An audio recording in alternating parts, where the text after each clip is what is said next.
Did your parents ever say to you in a moment of exasperation, "I hope you have a child just like you," and now you have one? What are some ways you can help this distractible child learn to pay attention? Stay tuned.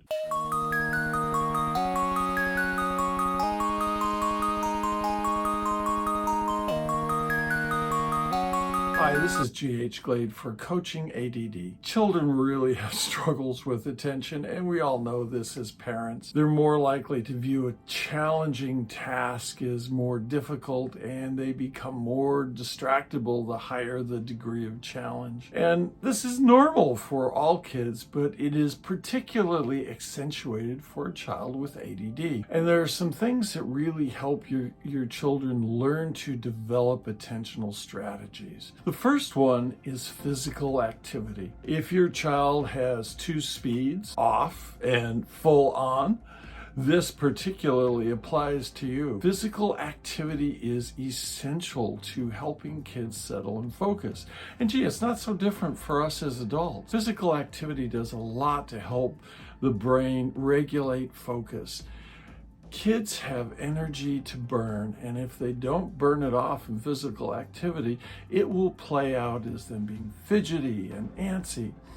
And oftentimes schools don't give kids enough movement time. Movement is essential. I am a believer in kids playing sports, but not in active sports. They need to get out and burn energy.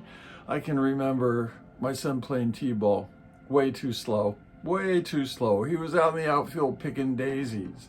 What really fit for him was playing hockey, because after a hockey workout, it kind of wore him down a little bit, and then he could sit and focus. Have attention breaks. What do I mean by this? This is borrowing a little bit from the Pomodoro technique.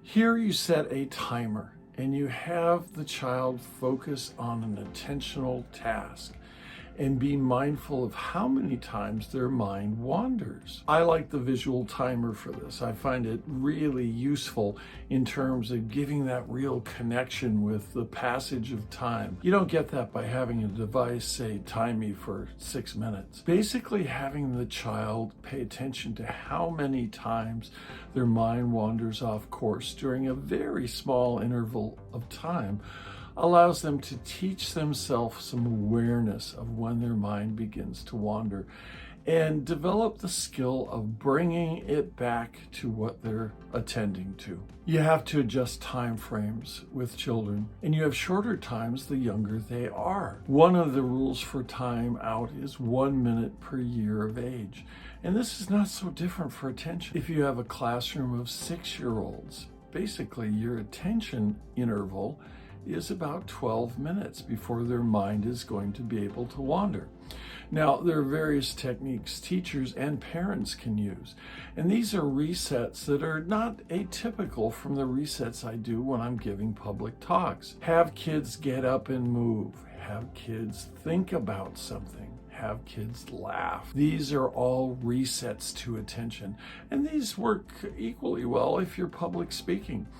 For public speaking, you have to realize that the average person, and we're not talking an ADD person, their mind begins to wander about every 9 minutes. If you're giving a talk, as I did, I would build in these resets, and you can build those in with your children. Removing visual distractions. Kids can be distracted by all number of things. I never had my desk looking out the window, even though the view out the window was pretty nice, because I knew that as an adult, my mind would wander to watching whatever was happening outside the window. Have kids face away from windows if they're studying. This is an exception to design of a study space, because you want contact with visible light to get a sense of the passage of time. But for kids, it winds up just being a distraction. Clear out visual clutter. We want to have as distraction-free an environment as physically possible. Lock up the pets. Close them out of the room where they're staying, because who can resist, "Mommy, the dog really needs to be pet." I know I can't, and I don't expect any other parent to be able to do that either.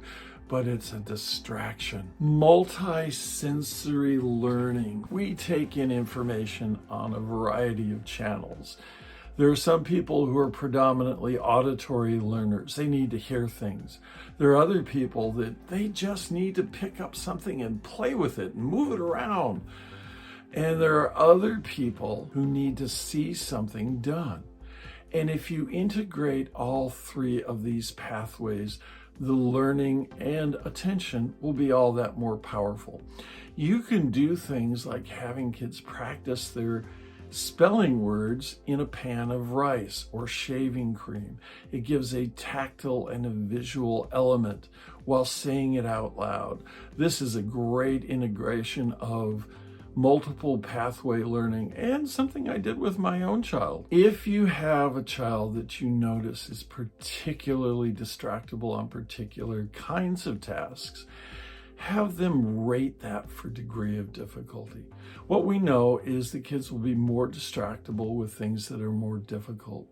They will be even more distractible with things they absolutely do not like to do. And there's only so much you can do to gamify things that they inherently don't find any interest in. So have them give them a numerical rating and then have regular times where they come back and they do that hard task for fixed periods of time. This is not unlike my strategy when an adult has a task they really hate doing. I had one such task in terms of collecting all of my receipts and stuff for my tax person to get ready for the end of the year. Absolutely hated it. I would oftentimes put it off to the last minute and then hyper focus on what was an awfully painful session of time. And the Grindstone Method, as I like to call it, has you doing a little bit at frequent intervals, sometimes only daily, but you commit to doing them all the time. And it becomes like that dripping faucet that eventually fills up the bucket. You can do this with tasks with your child. You may want to have multiple intervals during the day.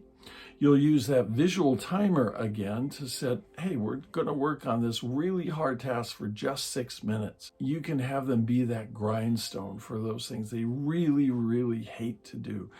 But let the child do the rating themselves. They're the one who lives in their head, not you.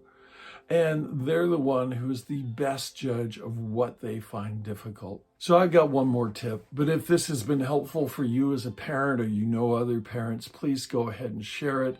If you give it a like, that helps the YouTube algorithm and helps push this content out to other people who might need it. So the final task, choice. Don't we all like choice? Yeah, I really do.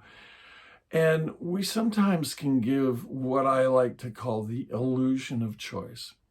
Would you like to do this hard task now or in an hour from now? Basically what it's saying is you can choose when you're going to do this, but you're going. People just at any age feel a lot more comfortable if they feel like they can have some autonomy and some choice about when they do something. Think of your own life when choice was taken away. Did that feel like a good fit for you? Probably not. And I'm guessing it doesn't feel like a good fit to have choice taken away from you if you're a child. So this has been G.H. Glade for Coaching ADD. And again, thump that like button. It helps push it out through the algorithm. If you want more of this, go ahead and you know what to do. I don't need to tell you that. And until next week, we'll see you then. Take care and thanks for spending this time with me.